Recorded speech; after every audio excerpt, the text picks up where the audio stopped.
शहीद बेनज़ीर भुट्टो की 17वीं बरसी के मौके पर मुल्क भर से काफिलों की घड़ी खुदाबख्श आमद का सिलसिला शुरू हो चुका है। गवर्नर खैबर पख्तूनख्वा फैसल करीम कुंडी ने बोल न्यूज़ के साथ खुसूसी गुफ्तगू में कहा कि PTI वालों के साथ मुज़ाकिरात होंगे लेकिन MRO नहीं होगा।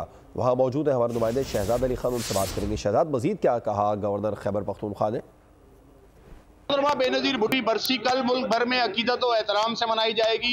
गड़ी खुदाबख्श भुट्टो में काफिलों की आमद का सिलसिला जारी है। गवर्नर खैबर पख्तूनख्वा जो है वो गड़ी खुदाबख्श भुट्टो अभी पहुंचे हैं, उन्होंने मज़ार पे हाजिरी दी है, हमारे साथ मौजूद हैं, उनसे कुछ गुफ्तगू करते हैं। सर, ये बताएं कि इस वक्त जो डायलॉग का प्रोसेस चल रहा है उसको पीपल्स पार्टी कहाँ तक सपोर्ट करती है, और अगर ये कामयाब हो जाते हैं तो फिर क्या हो?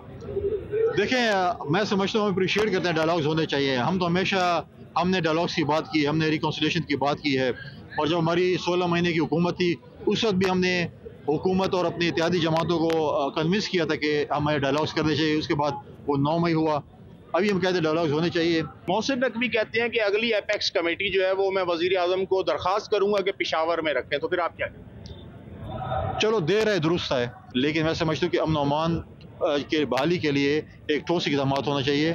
नेशनल प्लान पे जो है अमल दरामद होना चाहिए, और हमें ये देखना चाहिए कि हम लोगों को अमन कैसे दे सकते हैं। मीटिंग ये फोटो सेशन नहीं होनी चाहिए, प्रैक्टिकल चीज़ होनी चाहिए। गवर्नर खैबर पख्तूनख्वा हमारे साथ थे, उनका कहना था कि PTI जो है वो इस वक्त शहजाद अली खान, आपका शुक्रिया।